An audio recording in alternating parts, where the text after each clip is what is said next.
They tell you Mykonos is a paradise, a playground of light, music, and whitewashed walls.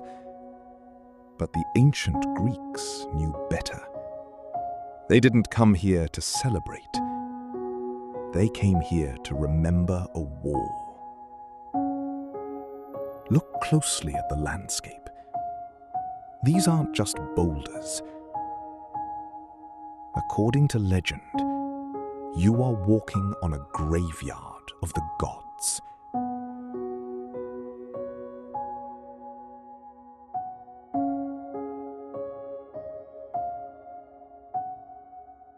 The war was called the Gigantomachy. The giants, the sons of Earth, had risen to overthrow Mount Olympus.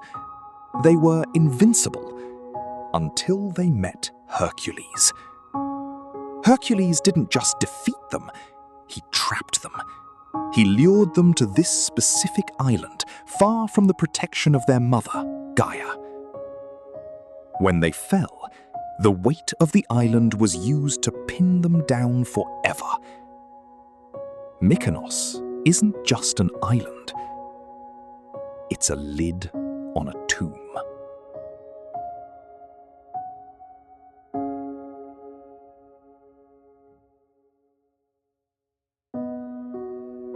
To understand the mystery of Mykonos, we have to look past the myths and into the minerals. Modern geology has a name for the strange bone flesh of this island. They call it green schist and hydrothermal mineralization. But here is the anomaly. Green schist is a metamorphic rock formed under unimaginable pressure, usually deep within the Earth's crust. Yet on Mykonos, it sits exposed on the surface, littering the northern coast like debris. Geologists call this a tectonic window, a place where the Earth's skin has been peeled back to reveal the carnage underneath.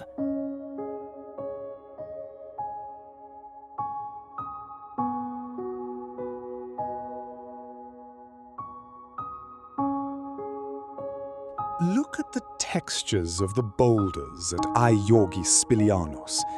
They don't look like standard erosion. Standard granite weathers into jagged edges or smooth sheets. But here, the rocks are bubbly. They have a porous, cellular structure that mimics the marrow of a long-dead creature.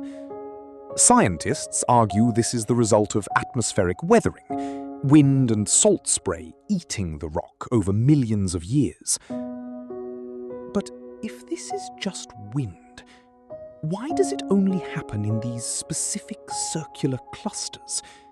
Why do these stones appear in groups that resemble rib cages, knuckles, and spinal columns?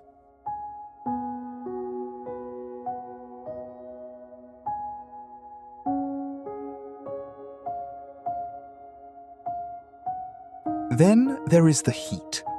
Hydrothermal mineralization occurs when superheated mineral-rich water blasts through cracks in the rock. It leaves behind veins of quartz and iron, the scars of the island. To a scientist, this is evidence of volcanic activity. But to the ancients, this was something else. They saw these veins of red and white as the literal petrified blood of the giants, fused into the earth as they were crushed by the weight of the sea. When you look at the mineral maps of Mykonos, you see a battlefield. The chemistry of the island isn't just rock. It is a record of a violent, high-pressure event that transformed biological forms into geological ones. Finally, we have the placement problem. In the northern region of Panormos, there are boulders weighing over 50 tons that sit isolated on flat ground. They didn't roll there. They aren't part of a cliffside. It's as if a massive force, something beyond our understanding of physics, simply dropped them there. Is it a geological fluke? Or are we looking at the literal shell casings of a war fought between the earth and the sky?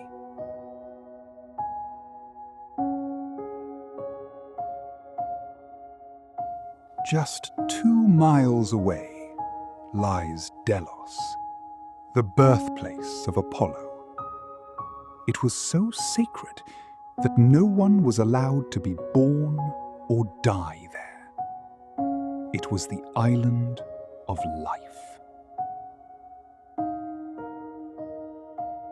But Mykonos was its shadow, the dumping ground for the bodies that were too unholy to be buried anywhere else.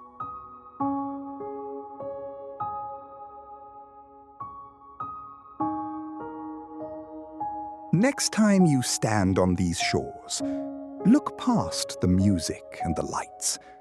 Look at the stones beneath your feet.